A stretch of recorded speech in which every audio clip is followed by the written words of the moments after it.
Shëmbëltyra e mbjellësit. Atë ditë Jezusi doli prej shtëpisë dhe u ul te rrei buzdetit. Një turm e madhe popullit nga rendi tek ai kështu që hypi në barkë e ul ndenjur, kurse mbar populli zuri vend në breg. U foli për shumë gjëra në shëmbëltyra, kështu u tha.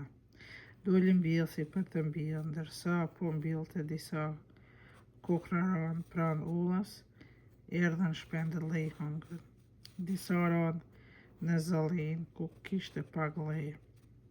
Mbil shpejt sepse nuk e kishin tokën e thellë.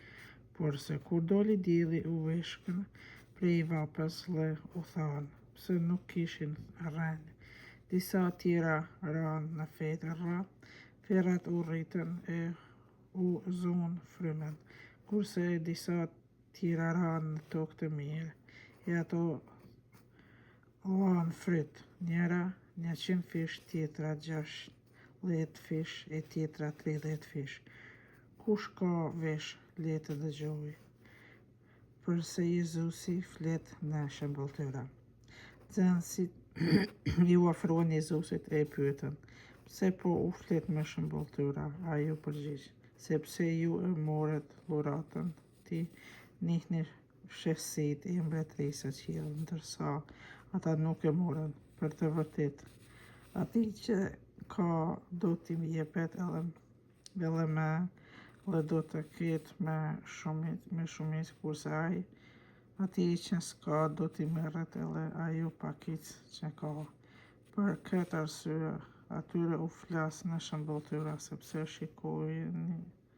shikojnë e nuk shohin, dëgjojnë e nuk dijen as nuk kuptojnë.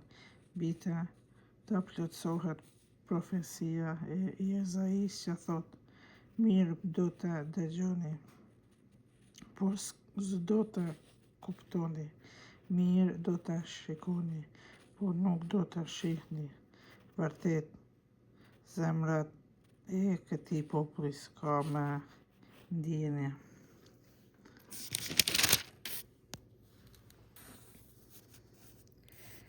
U bë i rënd ndërvesh, syt i janë mbuluar që të mos shoh me sy, të mos dëgjoj me vesh, që të mos kuptoj shpirti i tyre, e të mos kthehen, e unë i kisha shëruar.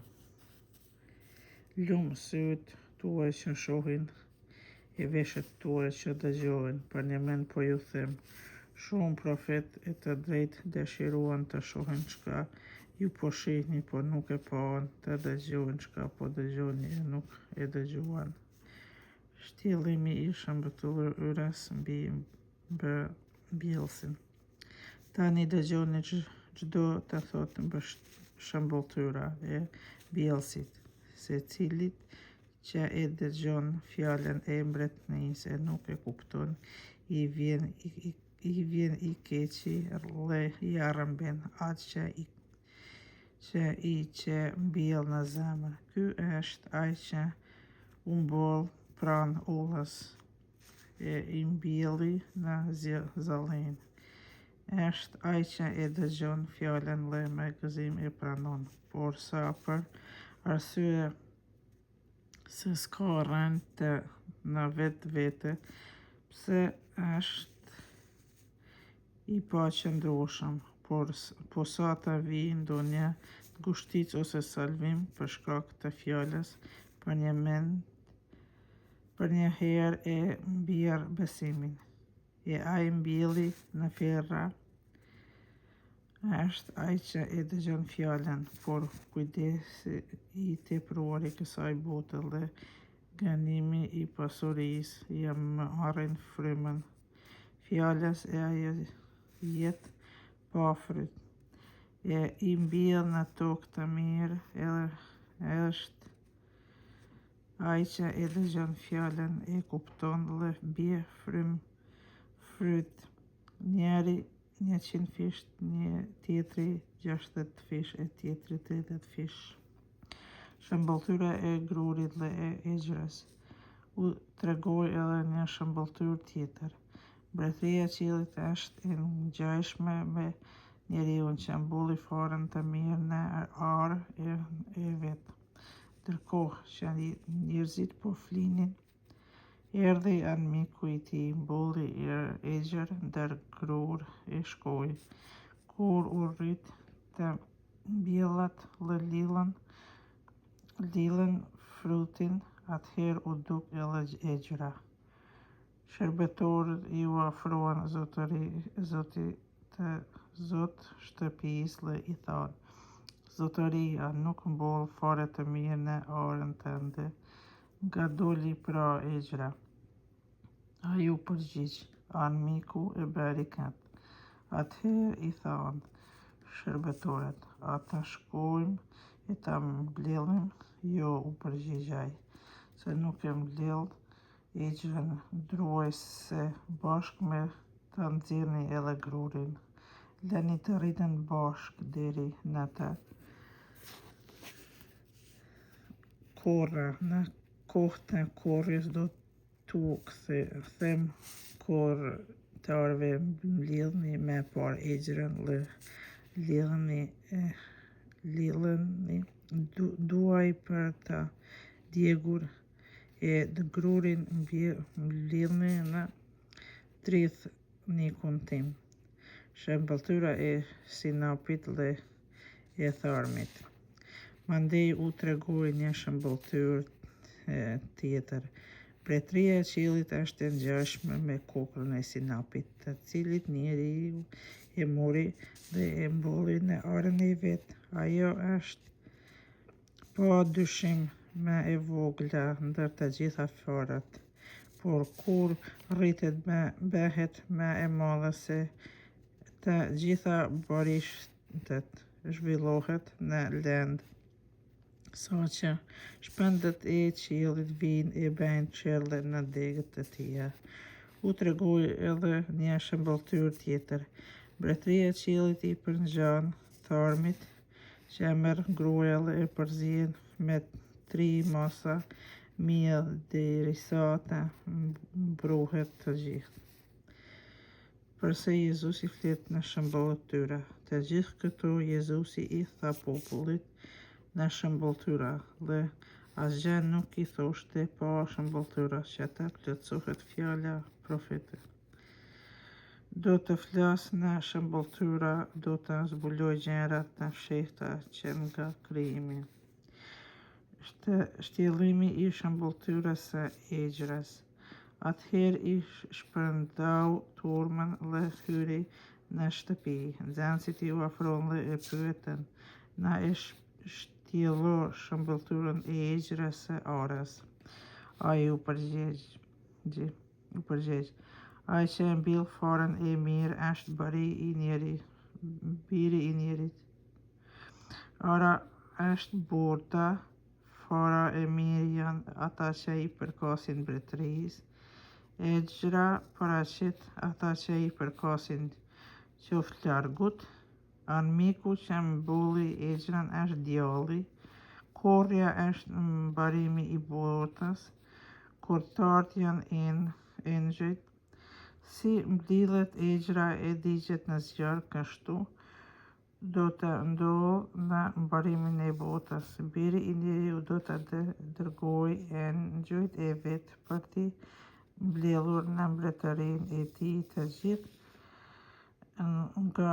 ngashënjësit dhe ata që bëjnë keq, e do të hidhen në furrë të ndezur, ku do të jetë vaj e kërcënim dhëmsh, kurse të drejtit atëherë do të shndresin porosidielli në mbretërinë e Atit të tyre. Kush ka vesh le të dëgjojë." 3 shëmbëltyra. Mbretëria e qiellit është e ngjashme me visarin e fshehur në arë. Njeriu që e gjen e fsheh prapë dhe plot gëzim shkon, shet gjithçka ka dhe e blen atë arë. Mandej mbretëria e qiellit i përngjan tregtarit që kërkon përla të çmueshme. Kur e gjen një përl me vleftje të madhe, shkon she gjithçka ka dhe e blen atë Pearl. Kur përsëri mbretëria e qiellit i ngjan rrjetës që hyllet në del dhe mbledh çdo lloj peshku. Kur mbushet, peshkatarët e qesin në breg, ulen dhe i mbledhin peshqit e mirë në enë e të këqijt i tresin. Kështu do të ndodh edhe në varimin e botës, do të dalin engjujt e do të ndajnë të këqijt prej të drejtave dhe do të hedhin në furrë të ndezur ku do të jetë vaj dhe kërcënim lëmbësh. Bisari i ri dhe i vjetër. Ai kuptuat të gjitha këto, po i përgjigjen ata. E ai u tha, kështu pra çdo skrip që e përvetsoi mësimin e mbretërisë së qiellit i përngjan zotë shtëpisë që nxjerr nga visari i vet gjëra të reja e të vjetra. Jezusin e përbuzin në Nazaret. Kur Jezusi i krijuesi tregorit këto shëmbulltyra shkoi prej andesi, erdhi në qytet ku kishte rritur, i mësonte qytetarët në sinagogën e tyre, ashtu që të mahnitur thoshin, nga i erdhi këtij kjo dije dhe kjo fuqi mrekullisht. Po a nuk është biri i